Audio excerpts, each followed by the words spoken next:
have this little house decoration I got from Dollar General, an 8x10 canvas that I'm going to use the back side of, and these printables that I got from My Wee Abode. And I printed out two because I'm going to use pieces of both to layer. And then I'm also going to use one of these sled ornaments, a few of these little trees, and one of these logs to add some accents to my piece. To get my canvas ready, I'm going to go around the front side with my staple gun and also use this opportunity to add a little string hanger on. This side is going to actually become the back of my piece. Once I have that canvas secure, I'm going to flip it over and take out all the staples on the back side. And this is going to actually become the front side of my piece. Once those staples are gone, I can peel back the canvas, and then I'm going to use my X-Acto knife to go around all the edges and cut that canvas away. And then that's just going to leave a really nice straight canvas piece for the back side. Then I'm going to use this white chalk paint by Waverly, and I'm going to give a good coat to the wood frame sides on the front and all of the edges. And then I'm also going to paint the inside on the canvas. And then I'm going to give the little house a good coat as well. And this one will take 2 coats to make sure it covers up all of that red. And I'm going to paint some on the sides too. Next, I'm going to line up the little cottage on my printable so that I know where I need to cut. And I'm going to score the edges with my fingers. Once I cut that out, I'm also going to cut a few out of the second piece that I printed just to have some of that brick pattern to cover up that space that was left over. I'm going to add a layer of Mod Podge here and then start applying my pieces.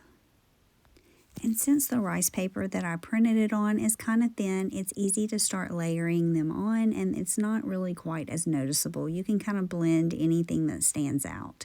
Then I'm going to take my sanding block and clean up those edges. And then I decided to go ahead and cut a few more pieces of that brick pattern and apply it to the chimney as well.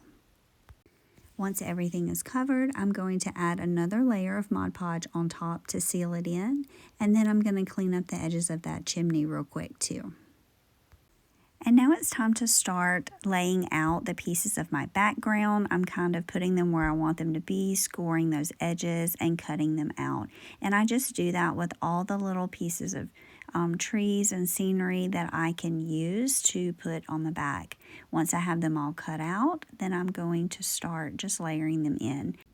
I'm going to apply a layer of Mod Podge to the canvas that I painted, and then I'm going to start adding my pieces in and layering them on top of each other.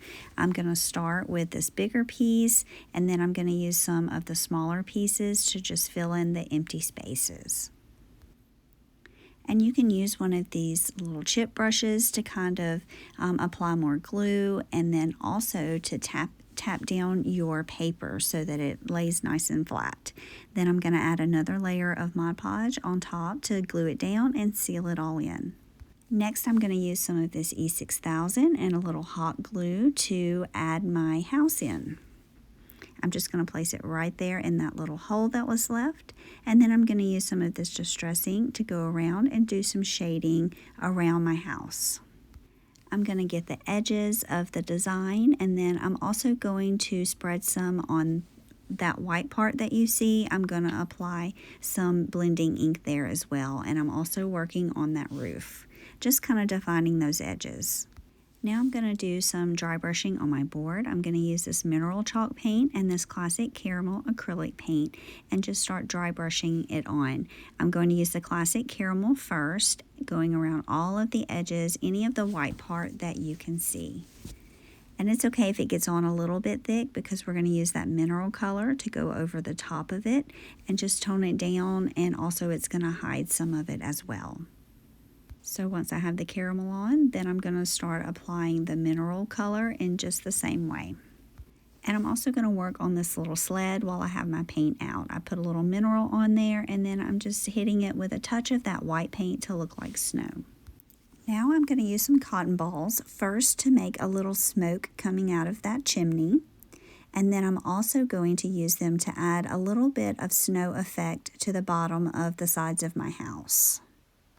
Once I get it all separated and fluffed, I'm going to use some hot glue to attach it. And then I'm also going to add a couple of those trees. And this just gives it a little bit of a 3D effect from the background. I'm going to glue my other side down, and on this side I'm going to put one of those logs that I showed you to look kind of like a fallen log, and then I'm going to arrange and glue the little sled on top of that, like it's just sitting out on this log. Next, I'm going to use some of that mineral chalk paint to dab onto the cotton that I put as the smoke, because I want it to look like it has that smoky effect. And then I'm going to use some of the white chalk paint to accent the little house on the roof, and some of the pieces in the printable that had snow, I'm going to put some white paint over them. Then I'm going to sand it down, working on my corners and edges.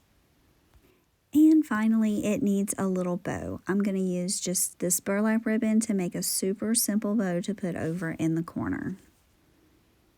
My little mini bow dabber here is just perfect for those single or even maybe 2 ribbon pieces.